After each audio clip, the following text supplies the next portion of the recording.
Hello student, good evening to all of you. Welcome to my YouTube channel BSc bio वाला।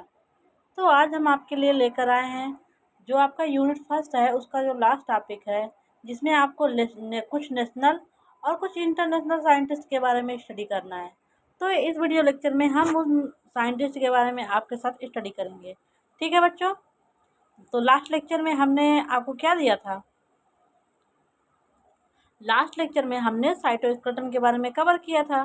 ठीक है, तो आप लोगों को अच्छे से साइटोस्केलेटन समझ में आ ही गया होगा। कोई प्रॉब्लम हो तो आप मुझे बता सकते हैं। ठीक, तो इस वीडियो लेक्चर में हम लोग डिस्कस करेंगे कुछ इंटरनेशनल और नेशनल साइंटिस्ट के। इंटरनेशनल साइंटिस्ट का मतलब जो साइंटिस्ट विदेशों में वर्क किए हैं और अच्छे वर्क किए हैं अपनी अपनी फील्ड में, जो बहुत ही हमारे लिए यूजफुल हैं। और नेशनल साइंटिस्ट का जो हम स्टडी करेंगे उसमें कुछ ऐसे साइंटिस्ट हैं जो हमारे इंडिया के होते हुए बहुत अच्छा अच्छा काम किए हैं। तो उनके उनके बारे में थोड़ा थोड़ा हम लोग देखेंगे, वो क्या क्या उनका वर्क है, ये सब के बारे में हम लोग देखेंगे। और बच्चों इस साइंटिस्ट में हम लोग पहले देखेंगे सुश्रुत के बारे में, फिर चरक के बारे में देखेंगे। सुश्रुत संहिता का है, चरक संहिता का है। उसके बाद पतंजलि के बारे में थोड़ा सा हम लोग देखेंगे। ये हमारे एशियंट पुराने साइंटिस्ट हैं, बहुत मतलब बीसी में जब चलता था उस टाइम के साइंटिस्ट हैं। उसके बाद हम लोग देखेंगे जो मॉडर्न है, जैसे सलीम अली हो गए हैं, फिर लालजी हो गए हैं, अरविंद खुराना के बारे में देखेंगे, रामाकृष्णा के बारे में देखेंगे। ऐसे हम लोग सबके बारे में देखेंगे। तो आइए बच्चों वीडियो को स्टार्ट करते हैं। ये हमने सुश्रुत का इमेज लिया है। ठीक है, इनको फादर ऑफ सर्जरी बोलते हैं। क्या बोलते हैं बच्चा? Father of surgery. आइए देखते हैं एक एक साइंटिस्ट के बारे में थोड़ा थोड़ा हम लोग पढ़ते हैं। ठीक भैया, आइए देखते हैं। तो आप टॉपिक दे दीजिए, हेडिंग दे दीजिए नेशनल एंड इंटरनेशनल जूलॉजिस्ट। ठीक बच्चा, दे दिए आप लोग। तो सबसे पहले हम लोग देखेंगे सुश्रुत के बारे में। किसके बारे में? सुश्रुत के बारे में। आइए देखते हैं। इन एंशियंट इंडिया, ये देखिए बहुत पुराने समय पहले से, बहुत समय पहले थे जब बीसी वगैरह चल रहा था, उस टाइम ये सबसे सुश्रुत थे। ठीक है, तो आइए देखिए। In ancient India scientist Sushruta was pioneer person. ये बहुत ही स्टार्टिंग वाले पर्सन थे जो कि मेडिसिन वगैरह को स्टार्ट करने वाले थे। तो क्या है, ये बहुत पुराने समय के साइंटिस्ट हैं जो इनको पॉइनियर पर्सन कहते हैं। पॉइनियर मतलब जहाँ से स्टार्ट ही हो रहा है किसी चीज़ का, वही पॉइनियर पर्सन है ये। ठीक है, Pioneer person in field of surgery. जैसे सर्जरी को स्टार्ट स्टार्ट करने वाले ही ये थे ना, इसीलिए इनको फादर ऑफ सर्जरी बोलते हैं। तो बच्चों ये लोग सर्जरी के जो स्टार्टिंग टाइम था, जब कोई नहीं सर्जरी करता था, उस टाइम इन्होंने सर्जरी का स्टार्टिंग किया। जैसे किसी चीज़ का न्यू डाला नहीं जाता है, कोई न्यू डाल दिया, किसी काम को स्टार्ट कर दिया, ठीक उसी टाइम ये सुश्रुत थे, वो सर्जरी की न्यू बनाई एक टाइप से। इन्हीं ने पहले सर्जरी किया था। ठीक बच्चा, तो सुश्रुत क्या थे? एंशियंट साइंटिस्ट थे, बहुत पुराने साइंटिस्ट थे और पायनियर पर्सन थे, स्टार्टिंग वाले पर्सन थे in the field of surgery. ये सर्जरी के फील्ड के एकदम पायनियर पर्सन थे। समझ में आ गया इस लाइन का मतलब आपको? आया समझ में? He considered that surgery is most important method for healing on. इनका मतलब था, इन्होंने विचार अपना किया कि सर्जरी सबसे महत्वपूर्ण प्रोसेस है किसी घाव को भरने के लिए। इनके अनुसार किसी घाव को भरना है तो सर्जरी कर दीजिए। ठीक है, इनके अनुसार किसी घाव को भरने के लिए सबसे महत्वपूर्ण प्रोसेस है सर्जरी। जो घाव इनका इलाज नहीं हो रहा है उसको सर्जरी करके आप सही कर सकते हैं। ठीक बच्चों, ऐसा घाव जो इनका सही नहीं हो रहा है किसी का, इनके अनुसार उसको आप सर्जरी से ट्रीट कर दीजिए। तो आगे देखिए इन्होंने इनके बारे में क्या लिखा गया है। He studied the human anatomy with the help of dead body. इन्होंने और क्या किया था? इन्होंने ह्यूमन की एनाटॉमी को, डेड बॉडी, जैसे कोई डेड बॉडी है, उन्होंने उस डेड बॉडी से ह्यूमन की एनाटॉमी, एनाटॉमी का मतलब उनका इंटरनल स्ट्रक्चर, आंतरिक संरचना क्या है, जैसे उनका हार्ट कैसे है, किडनी कैसा है, फिर लीवर कैसा है, लंग कैसा है, स्टमक, इंटेस्टाइन, इन सब के बारे में जो हमारा इंटरनल स्ट्रक्चर है, बोन वगैरह के बारे में, मसल्स वगैरह के बारे में, इन्होंने डेड बॉडी का अध्ययन करके बताया। हमारे ब्रेन कैसे हैं, उनमें कौन कौन सी हड्डियाँ वगैरह है, क्या क्या लोब है, फेस में क्या क्या पार्ट है, ये सब जो ह्यूमन की एनाटॉमी है, इन्होंने डेड बॉडी लिया था, उससे अध्ययन करा फर्स्ट टाइम। ये भी इन्होंने फर्स्ट टाइम ही किया था। ठीक, तो इन्होंने एक किताब लिखा था जिसका नाम था सुश्रुत संहिता। क्या नाम था? He wrote a book name was Sushruta Samhita. उनके बुक का क्या नाम था? सुश्रुत संहिता, जिसका अभी आपको फिगर हम दिखा रहे थे, वहाँ पे लिखा था Sushruta Samhita. And included 1100 human disease. जो इनकी बुक है सुश्रुत संहिता, इसमें इन्होंने लगभग 1100 जो आदमियों की बीमारी हो रही है उसका जिक्र किया। ठीक है, तो इन्होंने अपनी बुक सुश्रुत संहिता में लगभग 1100 मनुष्यों को होने वाली बीमारियों को इन्होंने मेंशन किया या डिस्कस किया। और क्या किया इन्होंने? And describe 26 kind of fever. इन्होंने अपनी बुक में 1100 मनुष्य में होने वाली बीमारियों को और 26 प्रकार के बुखार के बारे में, 26 काइंड ऑफ फीवर, 26 प्रकार के बुखार के बारे में इन्होंने वर्णन किया। और क्या किया इन्होंने? 8 टाइप्स ऑफ जॉन्डिस। और जो ये पीलिया होती है, 8 टाइप की पीलिया के बारे में और 20 टाइप की यूरिनरी डिजीज का इन्होंने डिस्क्राइब किया। इन्होंने क्या क्या डिस्क्राइब किया? पहले तो इन्होंने क्या किया? 1100 जो ह्यूमन डिजीज होती हैं, जो मानव में होने वाली बीमारी है, उसका जिक्र किया और 26 प्रकार के फीवर के बारे में जिक्र किया और 8 टाइप के पीलिया के बारे में जिक्र किया। तो ये बहुत ही बड़ी बात हुई ना। जैसे कोई इस फील्ड में काम नहीं कर रहा है और कोई आके इतनी बीमारियों के बारे में, इतने टाइप के पीलिया, इतने टाइप का फीवर और सर्जरी के बारे में बात कर रहा है, ये बहुत बड़ी चीज़ है। किसी चीज़ को इनिशिएट स्टार्ट करना, देखिए घर की नींव बनाना बहुत बड़ी चीज़ है। नींव पे ही तो सब कुछ टिकता है, तो नींव बनाना बहुत बड़ी चीज़ है। ये बहुत ही बड़ी चीज़ है, आप लोग ध्यान दीजिए इसको। और उन्होंने क्या किया? ही डिस्क्राइब मोर देन 760 प्लांट। उन्होंने 760 ऐसे प्लांट को खोजा जो हमें, जिनके छाल से क्या मिलता है? जूस मिलता है, रेजिन मिलता है, फ्लावर्स मिलता है, फ्रूट मिलता है, ड्रग्स मिलता है, etc। इन्होंने इतना ही नहीं, ह्यूमन डिजीज को खोजा, पीलिया को खोजा, फीवर को खोजा, उसके बाद सर्जरी के बारे में बताया और ह्यूमन एनाटॉमी को इन्होंने देखा। इतना ही नहीं, इन्होंने ऐसे 700 ऐसे ऐसे प्लांट को खोजा जिनसे हमको फ्रूट मिलता है, ड्रग्स मिलता है, ड्रग्स में तो दवा होता है, दवा मिलता है, इनके फ्लावर का रोल किस्म किस्म होगा। ठीक है, जिनसे जूस मिलता हो, रेजिन मिलता हो, बार्क मिलता है। ये सब बहुत ही इसेंशियल चीज़ें हैं जो प्लांट से ऑब्टेन होती है। तो इन्होंने 700 ऐसे प्लांट का जिक्र अपने किताब में किया। ठीक है, क्या क्या जिक्र किया अपने किताब में? सर्वप्रथम उन्होंने सर्जरी का जिक्र किया। उसके बाद इन्होंने देखा ह्यूमन डिजीज में जो 1100 ह्यूमन डिजीज है उसका जिक्र किया। फिर 26 प्रकार के फीवर का जिक्र किया।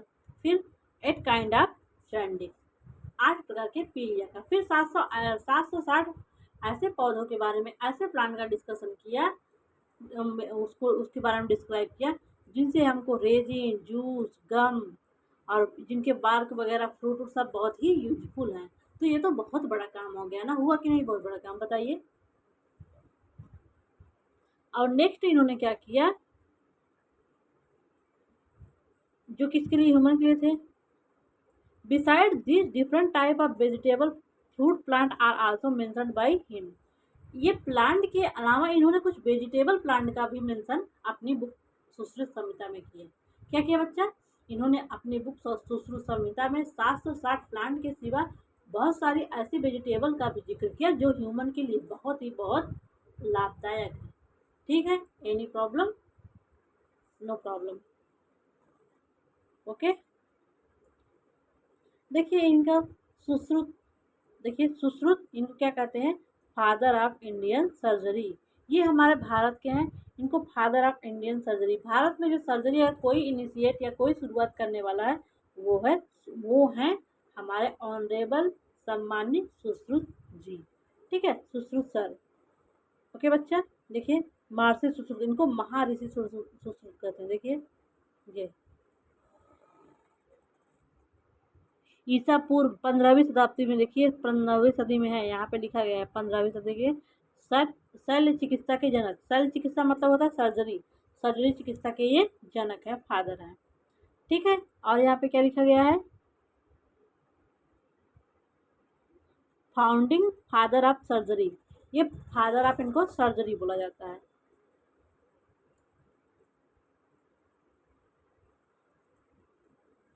According to him, according Sushruta के अनुसार the body needed to be perfectly clean. जैसे हमें किसी बॉडी का अगर स्टडी करना है, उसके लिए हमको क्या क्या करना चाहिए, ये बता रहे हैं। किसी डेड बॉडी का अगर आपको अध्ययन करना है तो क्या करना चाहिए आपको, ये सुश्रुत जी बता रहे हैं, सुश्रुत सर बता रहे हैं। According to him the body needed to be perfectly clean. इतना ज़रूरी है कि बॉडी को अच्छी तरीके से धुल देना चाहिए। एंड देन, और तब तब क्या करना चाहिए धुलने के बाद, preserved in the in the in the park और ट्री। किसी पार्क, ट्री या पार्क में वहाँ पे उसको प्रिजर्व करना चाहिए। फिर क्या करना चाहिए, जो जैसे जूलॉजिकल पार्क हुआ, वहाँ किसी बॉडी को प्रिजर्व किया जाता है, वैसे हुआ। ठीक है, पार्क में प्रिजर्व करना चाहिए। It was then kept cage and hidden carefully in a pot in the river. इसके बाद इसको एक केज में रख के केयरफुली और छुपा देना चाहिए। फिर इसको एक बर्तन में केयरफुली रख के रिवर में डालना चाहिए। ठीक, तो क्या होगा, जब वाटर करंट आएगा, इसको अच्छे से बॉडी को क्लीन कर देगा। क्या करेगा, there the current of water clean the body. It was then cleaned with a brush. फिर जब वाटर ने क्लीन कर दिया, फिर इसको बाद क्या करना है, उसको एक ब्रश से क्लीन करना है। ब्रश किसका बना होता है, made up of grass, root, hairs and bamboo. Grass किसका बना होना चाहिए, सॉरी, ब्रश किसका बना होना चाहिए, ये घास का भी बना हो सकता है, रूट का भी बना हो सकता है, हेयर का भी बना हो सकता है, और बम्बू का बना। तो सर्वप्रथम किसी बॉडी का अगर स्टडी करना है तो आपको क्या करना होगा, उसमें इन्होंने बताया है। इन्होंने पहले क्या बताया, अगर किसी बॉडी को आपको स्टडी करना है तो सबसे पहले उसको प्रिजर्व करिए पार्क में या खुले स्थान पे। ठीक है, उसके बाद उस बॉडी को किसी पॉट में रख के पानी में रख दीजिए, पानी में वाटर करने से धुल जाएगा। ठीक, देन आफ्टर क्या करना है, हमको किसी ब्रश से जो घास का बना हो या बम्बू का बना, उस ब्रश से उसको हमको क्लीन करना है।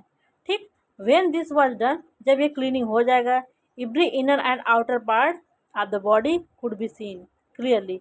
आप बॉडी का प्रत्येक outer and inner part clearly देख सकते हैं। This process done for study of anatomy of dead body. ठीक है, इस प्रोसेस में जो इनका आउटर स्किन वगैरह है वो सब निकल जाएंगी बॉडी से। ठीक, जो इंटरनल वाला स्ट्रक्चर बचा है, बोन वगैरह बची, ये सब कोई भी स्टडी कर सकता है डेड बॉडी का। ठीक है, एनाटॉमी इन्होंने ऐसा ही स्टडी किया था। Greatest contribution of Sushruta was in the field of plastic surgery. इनका जो सबसे ज़्यादा कंट्रीब्यूशन है उसमें सर्जरी में है, इसलिए इनको फादर ऑफ इंडियन सर्जरी बोलते हैं ना, इसीलिए बोलते हैं। इन्होंने जो पहले सर्जरी की थी राइनोप्लास्टी, नाक की सर्जरी की थी। किस चीज़ की, नाक की। राइनो मतलब नोज होता है, nose surgery. And removal of cataract, और उन्होंने क्या किया, मोतियाबिंद, किसी को मोतियाबिंद था उसको इन्होंने रिमूव किया था सर्जरी के द्वारा। ठीक, इसको बोलते हैं ऑप्थेल्मिक सर्जरी। क्या बोलते हैं बच्चों, ophthalmic surgery. Sushruta Samhita also give a description of 101 instrument. इन्होंने लगभग 101 इंस्ट्रूमेंट के बारे में अपनी बुक में डिस्क्राइब किया है, और यूज्ड इन सर्जरी, जो कि सर्जरी में यूज होते हैं। इन्होंने 101 ऐसे इंस्ट्रूमेंट, ऐसे औजार के बारे में बताया जो कि इसमें यूज होते हैं, सर्जरी में यूज होते हैं। With the help of surgery Sushruta cured the different types of disease. और सुश्रुत साइंटिस्ट ने विभिन्न प्रकार के बीमारियों को अपनी सर्जरी के द्वारा ठीक किया उस टाइम में। Hence it is concluded that Sushruta was the surgery of ancient surgeon of ancient time. Sushruta पुराने समय के सर्जन थे, इनको फादर ऑफ सर्जरी भी बोलते हैं। ठीक बच्चा, समझ में आ गया सुश्रुत ने क्या क्या किया, कोई प्रॉब्लम नहीं होनी चाहिए। ठीक है, नेक्स्ट साइंटिस्ट के बारे में हम लोग देखते हैं, उनका नाम है चरक। ये भी बहुत महानुभूति हैं, बहुत बड़े साइंटिस्ट हैं उस टाइम अपने ज़माने के। ठीक है, इनकी जो बुक थी उसको बोलते हैं चरक संहिता। क्या बोलते हैं, चरक संहिता, संहिता। आइए देखते हैं चरक जी के बारे में।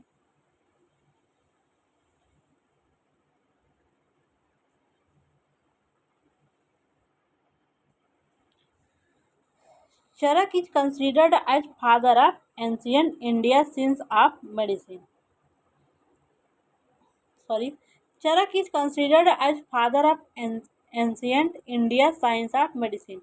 चरक को फादर ऑफ मेडिसिन कहते हैं। ठीक है, क्या बोलते हैं, जैसे प्राचीन भारत का पितामह है, मेडिसिन के पितामह है। ठीक है। चरक को क्या कहते हैं? Father of medicine. क्या बोलते हैं बच्चों? Father of medicine. इसके बाद देखते हैं, ही वॉज द राजविद्य, राजवैद्य। क्या थे? राजवैद्य थे। जैसे क्या होता था पुराने ज़माने में, जो राजा होते थे वो अपने यहाँ एक वैद्य वो रखते थे, डॉक्टर रखते थे, उन्हीं को राजवैद्य बोला जाता था। राजा के यहाँ जो वैद्य रहते थे उनको राज्य वैद्य बोला जाता है। तो ये है रॉयल डॉक्टर, राजसी डॉक्टर हैं क्योंकि राजा के यहाँ काम करते थे। In the court of Kanishka, ये कनिष्क, कनिष्क के सभा के, राज्य के ये डॉक्टर थे। ठीक है, वैद्य थे, इनको राजवैद्य या रॉयल डॉक्टर बोलते हैं।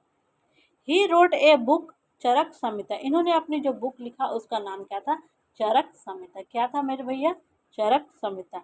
And he describe different type of medicine in their book, इन्होंने अपनी किताब में विभिन्न प्रकार की दवाओं के बारे में, मेडिसिन के बारे में डिस्क्राइब किया, जैसे सुश्रुत ने किया था। ठीक है, सुश्रुत ने उतना मेडिसिन के बारे में नहीं बताया था, लेकिन इन्होंने मेडिसिन के बारे में बताया था, तभी इनको फादर ऑफ मेडिसिन कहा जाता है। He describe different type of disease, इन्होंने बहुत प्रकार की बीमारियों को बताया। दिया डायग्नोसिस एंड ट्रीटमेंट, और बीमारियों को बताया ही नहीं बल्कि उनका डायग्नोसिस कैसे करना, उनको जांचना कैसे है कि यही बीमारी है, और उसको ट्रीट कैसे करना, उस क्योर कैसे करना, उसको सही करने कैसे करना, ये सब भी इन्होंने अपनी बुक चरक संहिता में बताया। क्या क्या बताया? विभिन्न प्रकार की बीमारी तो बताया, जैसे बुखार है तो बुखार का डायग्नोसिस कैसे करना, टेस्ट करना कैसे कैसे करना है, थर्मामीटर ला के टेस्ट करिए कैसे करना है। ठीक है, और उसको ट्रीट कैसे करना है, कौन सी दवा देना है उनको इस बुखार में, ये भी इन्होंने बताया। ठीक है बच्चा, तभी ना फादर बोले गए मेडिसिन के। He was first person who talk about diagnosis, metabolism and immunity is important for heal. ठीक है, उन्होंने पहली बार बात किया कि डायग्नोसिस, किसी बीमारी को जांचना, और जो मेटाबॉलिज्म हो रहा है और इम्यूनिटी हो रहा है, ये किसी के घाव को भरने के लिए बहुत ही इम्पॉर्टेंट चीज़ है। ठीक बच्चा,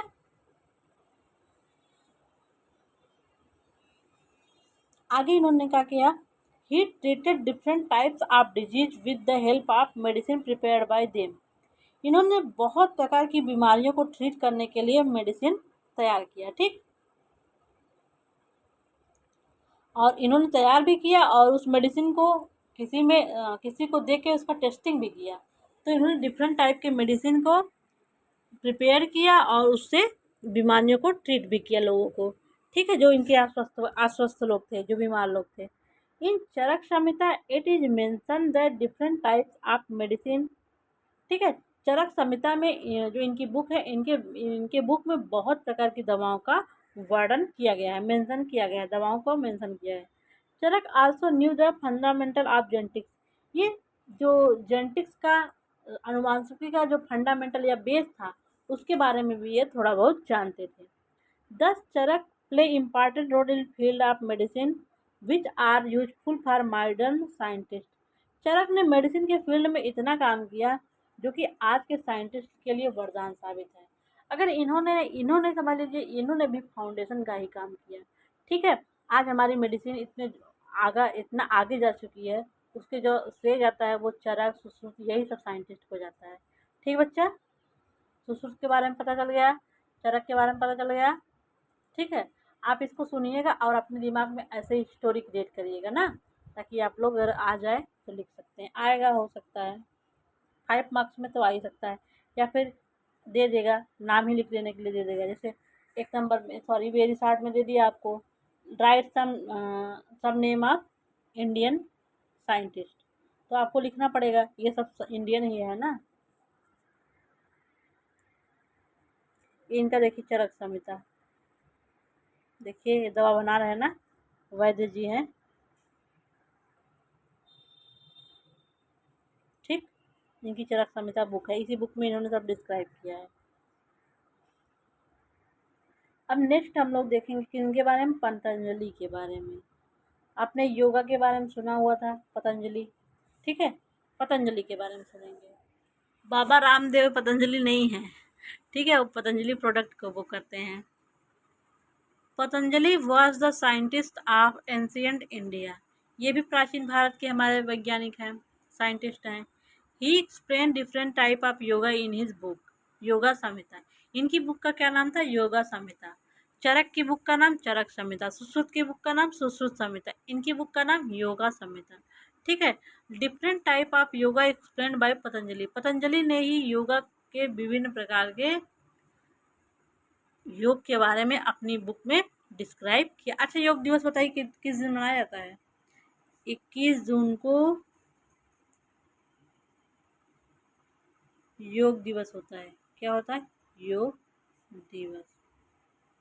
याद रखिएगा, सबको तो याद ही होगा लगभग।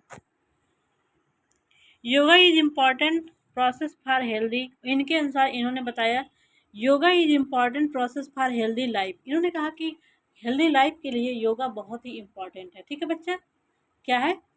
अगर आप हेल्दी लाइफ जीना चाहते हैं तो आपको योगा जरूर करना चाहिए इनके अनुसार। और सच बात भी ये है, अगर आपको हेल्दी लाइफ जीना है तो योगा जरूर करना चाहिए।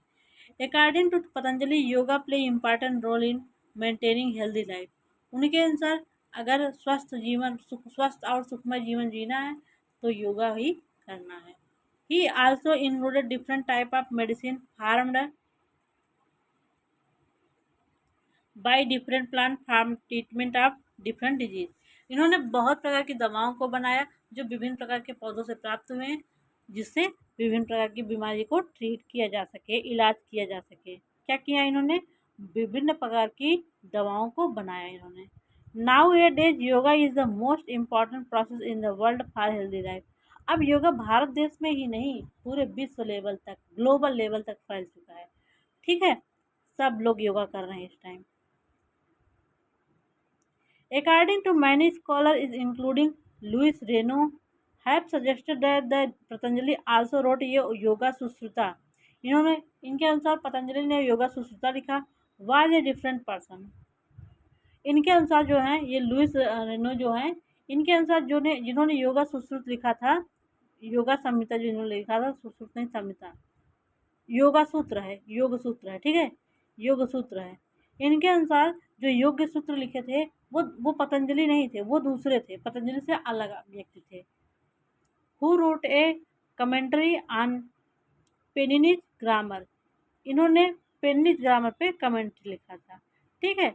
इन 1914 1914 में James would propose that yoga सूत्र वाज रिटन बाय पतंजलि। लेकिन इन्होंने कहा ये पतंजलि योग सूत्र लिखने वाला पतंजलि नहीं है, कोई अन्य है।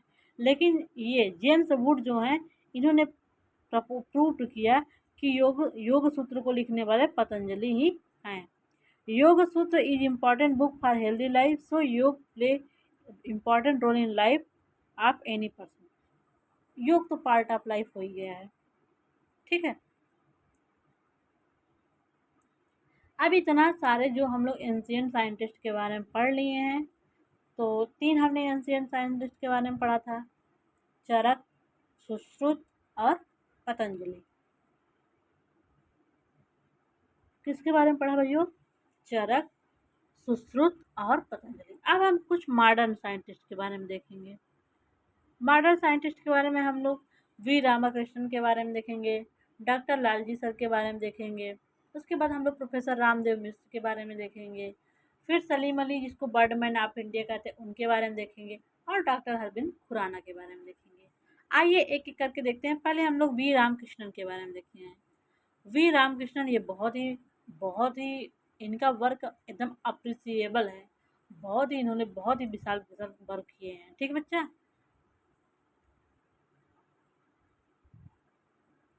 ये भी हमारे इंडियन साइंटिस्ट हैं।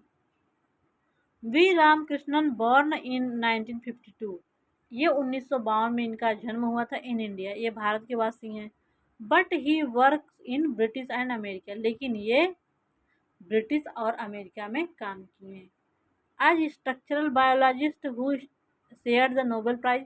इनको 2009 में नोबेल प्राइज केमिस्ट्री का मिला विथ थॉमस ए सिल्ज और अदायोनाथ। इनके साथ इन्होंने 2009 का नोबेल प्राइज शेयर किया। For history of the structure and function of ribosome. इनको क्यों मिला था ये साइंस वाला नोबेल? राइबोसोम के स्ट्रक्चर और फंक्शन के बारे में स्टडी करने का कारण। किसके लिए? राइबोसोम के स्ट्रक्चर और फंक्शन के बारे में स्टडी करने के कारण। तो नोबेल प्राइज इनको 2009 में मिला था। ठीक,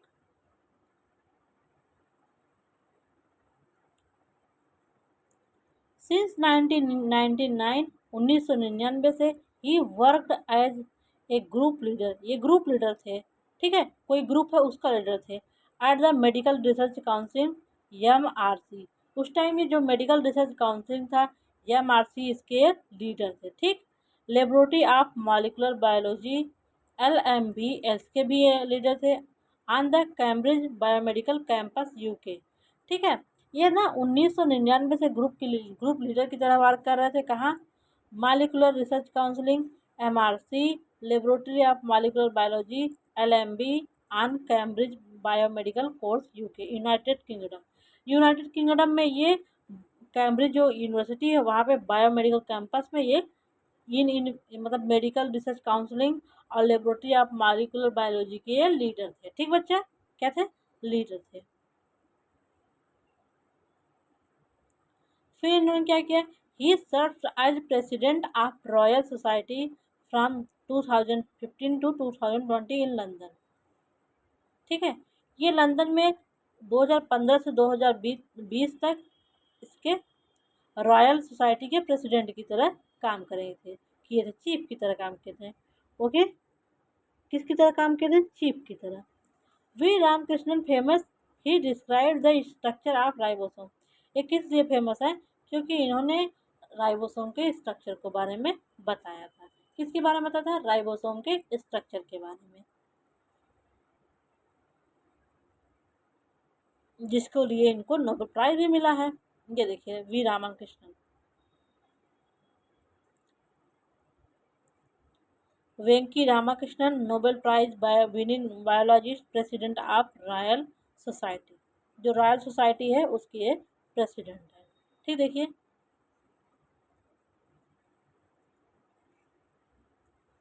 इनके बारे में ये लिखा है, आप लोग इसको पढ़ लीजिए। इनका ये कोट है, ठीक है, इनका कोट है।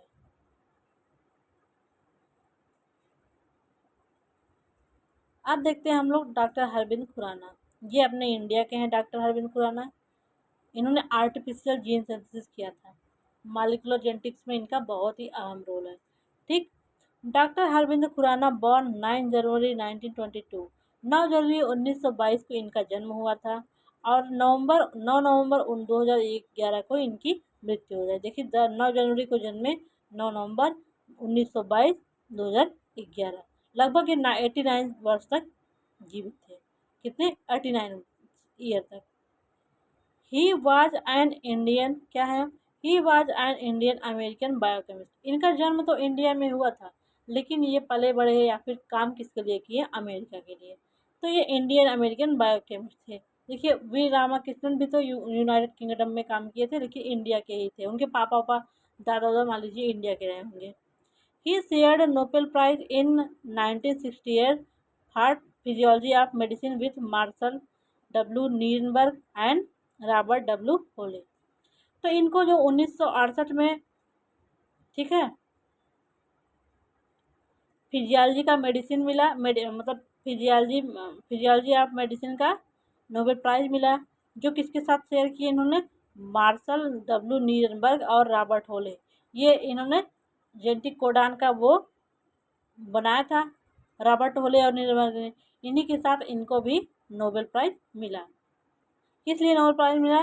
For research for formation of nucleotide over DNA of 927। वही आर्टिफिशियल जीन सिंथेसिस इन्होंने किया था, ये सब तीन लोग मिलके, इसीलिए इनको नोबेल प्राइज मिला था। आर्टिफिशियल जीन सिंथेसिस इन्होंने जो जीन बनाया लगभग 77 न्यूक्लियोटाइड का था। देखिए 77 न्यूक्लियोटाइड का बनाया, which carry the genetic codon of the cell for synthesis of protein.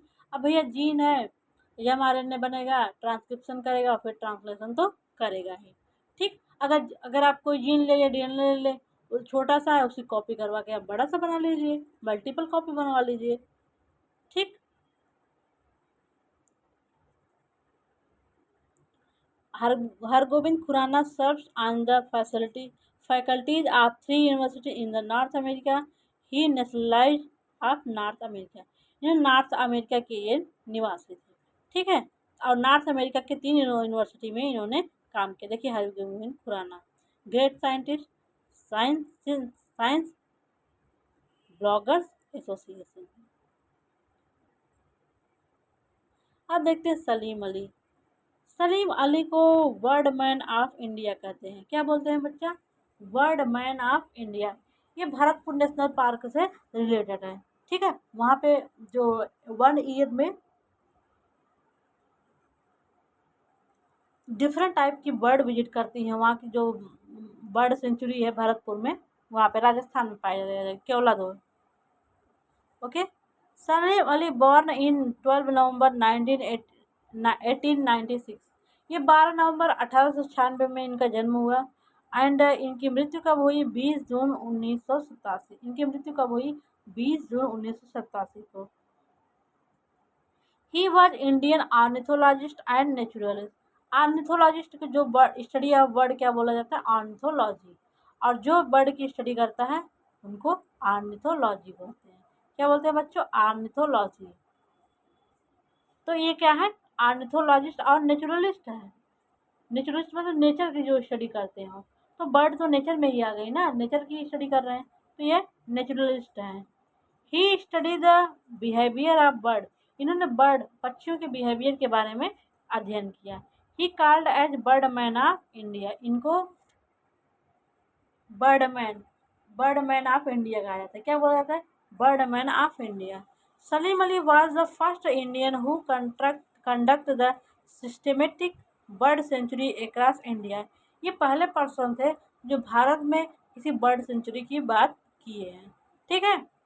And road different books on bird. और इन्होंने पक्षियों के ऊपर बहुत सारे किताबों को लिखा था, ठीक। ये पहले व्यक्ति भारत के थे जिन्होंने पक्षियों के बारे में बहुत सारी किताबें लिखी और उनके बारे में सेंचुरी की बात की। उनके पास भी एक सेंचुरी होना चाहिए, जैसे पार्क होता है ना, वैसे बर्ड सेंचुरी होता है। He he create with government of India Bharatpur bird sanctuary. इन्होंने गवर्नमेंट के साथ मिलकर, हमारी इंडिया गवर्नमेंट के साथ मिलकर एक भरतपुर बर्ड सेंचुरी को बनाया, ठीक, जो केवलादेव नेशनल पार्क भरतपुर में है। Where large number of bird arrive every year from the other countries. ये जो भरतपुर नेशनल पार्क है, केवलादेव नेशनल पार्क, यहाँ पे भारत मतलब प्रत्येक बहुत सारी कंट्रियों से पक्षियाँ आती हैं। जैसे जब पोल्स पे आइस हो जाती हैं तो वहाँ की जो पक्षियाँ हैं माइग्रेट करके इंडिया में आती हैं, ठीक बच्चा। कब? जब वहाँ पोल पे बहुत आइस वगैरह जम जाती है तो उनको भोजन तो मिलेगा नहीं, क्योंकि भोजन पानी नहीं मिलेगा, चारों तरफ बर्फ ही बर्फ है। तो वहाँ से वो माइग्रेट करके 11 हज़ार किलोमीटर माइग्रेट करके इंडिया में आती हैं। तो वहाँ पे ये पक्षियाँ वर्ष भर आती रहती हैं। He prevent the destruction of bird. उन्होंने वर्ड को नष्ट होने से बचाया, सेंचुरी बना दिया और वर्ड के बारे में बहुत सारी बुक भी लिखी। ही वॉज अवार्डेड, ये AWARD है, awarded by Padma Bhushan award in 1958। इनको पद्म भूषण मिला 1958 में, और पद्म विभूषण भी इनको मिला। क्या क्या मिला? पद्म भूषण और पद्म विभूषण दोनों अवार्ड इनको मिले। पद्म भूषण इनको 1958 मिला और पद्म विभूषण इनको 1996 मिला।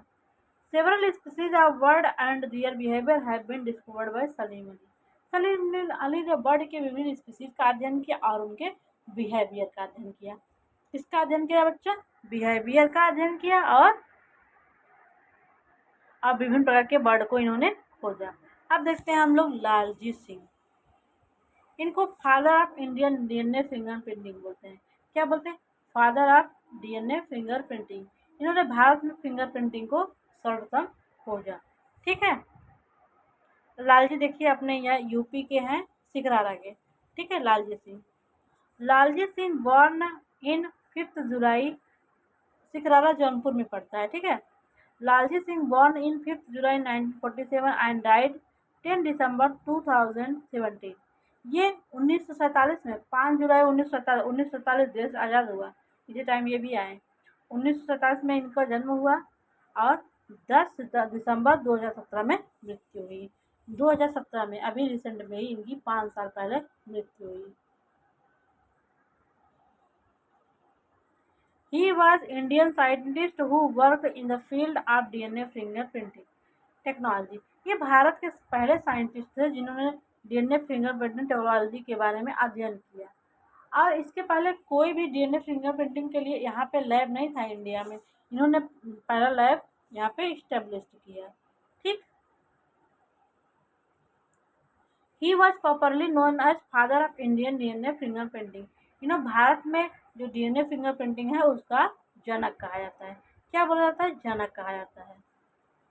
Singh also work in the analysis of molecular basis of sex determination. इन्होंने सेक्स डिटर्मिनेशन के बारे में बात किया कि होने वाला ऑर्गेनिज्म, जो भ्रूण इम्ब्रियो डेवलप हो रहा है वो मेल होगा फीमेल, उसको इन्होंने सेक्स डिटर्मिनेशन कहते हैं, उसको भी इन्होंने अध्ययन किया। फिर इन्होंने wild life conservation and evaluation, जो वाइल्ड लाइफ हमारे वन्य जीव हैं उनका कैसे कंजर्वेशन करना है और उनको कैसे इवेल्युएट करना है, इसके बारे में भी इन्होंने अध्ययन किया। ठीक है बच्चा। इवेल्युएशन के बारे में भी अध्ययन किया और माइग्रेशन ऑफ ह्यूमन कैसे माइग्रेशन हो रहा है एक स्थान से दूसरे स्थान पे, ये भी इन्होंने स्टडी किया। फिर इन्होंने in 2004 he received Padma Shri award for his contribution of India in science and technology. इनको भारत में विज्ञान और प्रौद्योगिकी के क्षेत्र में काम करने के लिए पद्मश्री अवार्ड दिया गया।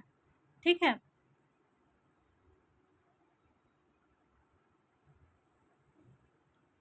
Lalji Singh serves as the 25 vice chancellor of BHU. ये बीएचयू के 25वें वाइस चांसलर मतलब कुलपति भी बने। ठीक है। कौन से कुलपति? 25वें कुलपति भी बने। और क्या हुआ? और ये क्या थे? Chairman of board of governance of India institute of technology BHU. और जो इसके board of governance of Indian institute of technology है, जो बीएचयू का टेक्नोलॉजी वाला वो है इंस्टीट्यूट है, इसके ये चेयरमैन भी बने। ठीक है। चेयरपर्सन भी बने। इसके बाद क्या है? He also serve as director of Centre for cellular and molecular Biology CCMB, जो कि हैदराबाद है, उसके ये डायरेक्टर भी रहे। ठीक है। क्या रहे? डायरेक्टर भी रहे। तो देखिए ये बीएचयू में कुलपति भी रहे, जो बोर्ड ऑफ गवर्नेंस है Indian institute of technology BHU के, ये चेयरमैन भी रहे और ये डायरेक्टर हैं किसके? CCMB के, centre for cellular and molecular biology, जो कि हैदराबाद में है, of Hyderabad. He established centre for DNA fingerprinting and diagnostic in Hyderabad. पहली बार जो डीएनए फिंगरप्रिंटिंग होता है वो हैदराबाद में इन्होंने किया। ये डीएनए फिंगरप्रिंटिंग किस लिए करवाया जाता है?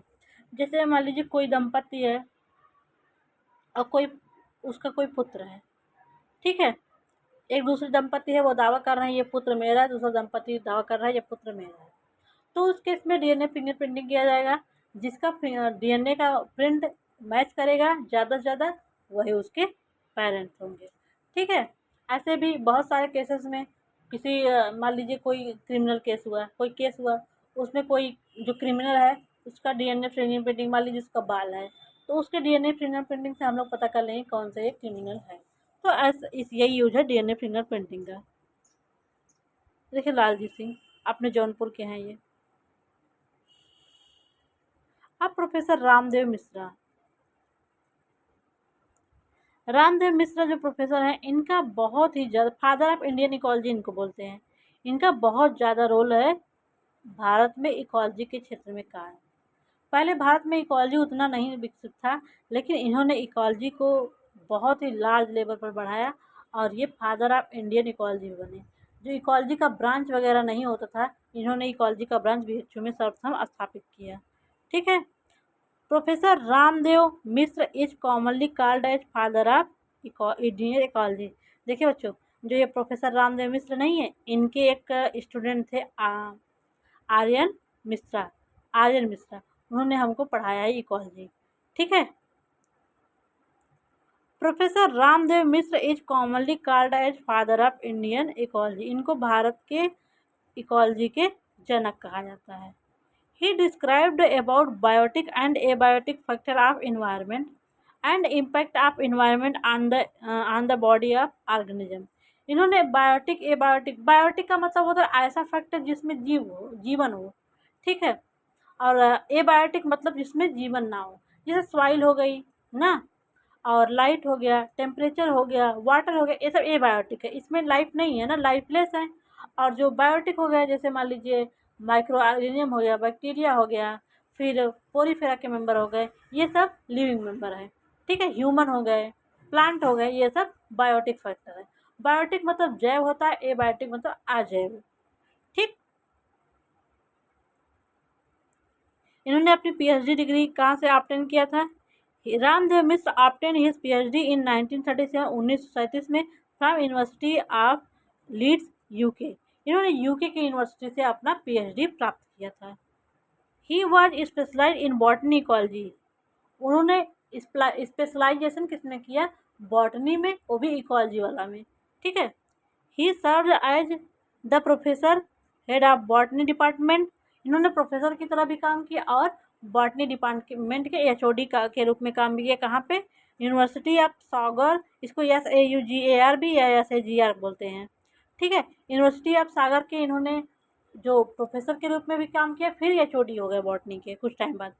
और इन्होंने BHU में क्या काम किया? और BHU में भी इन्होंने इकोलॉजी के प्रोफेसर और एचओडी के रूप में काम किया। He also serves as vice chairman of teaching council of BHU। BHU के जो वाइस चेयरमैन ये बने।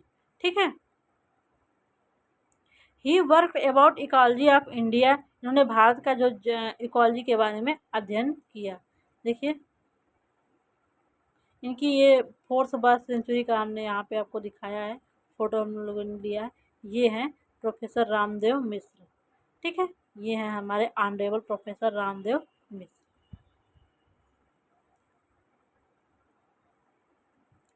Hence famous as Indian ecologist. तो ये भारत के इकोलॉजिस्ट के रूप में फेमस है।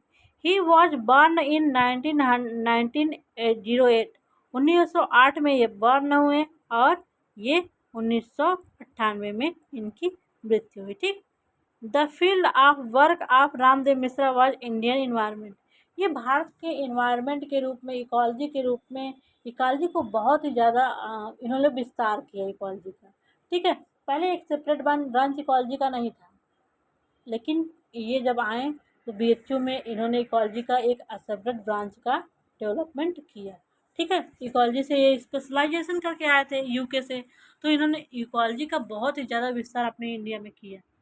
तो बच्चों, ओवरऑल हमने जो ये बायोलॉजिस्ट हैं, इनके बारे में हमने आपको बता दिया। अगर आपका एग्ज़ाम में पेपर आता है तो आप इतने सारे बायोलॉजिस्ट के बारे में लिख देंगे तो आपको बहुत ही अच्छा खासा नंबर मिल जाएगा। थैंक यू सो मच बच्चों। और हाँ, आपका लगभग 2 यूनिट फिनिश हो गए। देखिए, जो यूनिट फर्स्ट में था, यूनिट फर्स्ट का हर टॉपिक फिनिश हो गया। यूनिट सेकंड में जो आपका राइबोसोम वाला टॉपिक है ना, राइबोसोम, उसको मैंने BSc 3rd सेमेस्टर का जो जूलॉजी है, जिसमें मालिकुलर जेनेटिक्स में मालिकुलर बायोलॉजी की क्लासेस चल रही हैं, उसमें हमने राइबोसोम पढ़ाया है। तो प्लीज़ जाके वहाँ आप लोग राइबोसोम कंप्लीट कर लीजिए। मैं दोबारा से राइबोसोम नहीं पढ़ाऊँगी। ठीक, आप जाएंगे प्ले लिस्ट में, BSc 3rd सेमेस्टर का जो जूलॉजी वाला प्ले लिस्ट है, उसमें आप देखेंगे राइबोसोम लिखा है एंड इट्स टाइप, इस नाम से थंबनेल पे ये लिखा है। आप जाएंगे वहाँ से राइबोसोम वाले टॉपिक को नोट करेंगे और अपने नोट्स में बनाएंगे। वहाँ से पढ़ के नोट्स अपना बना लीजिए। ठीक है, मैं फर्स्ट सेमेस्टर वाले बच्चों को फिर से कह रही हूँ, आप राइबोसोम जाके 3rd सेमेस्टर वाले से पढ़ लीजिए। Okay, any problem? Thank you so much बच्चों, मिलते हैं नेक्स्ट लेक्चर में।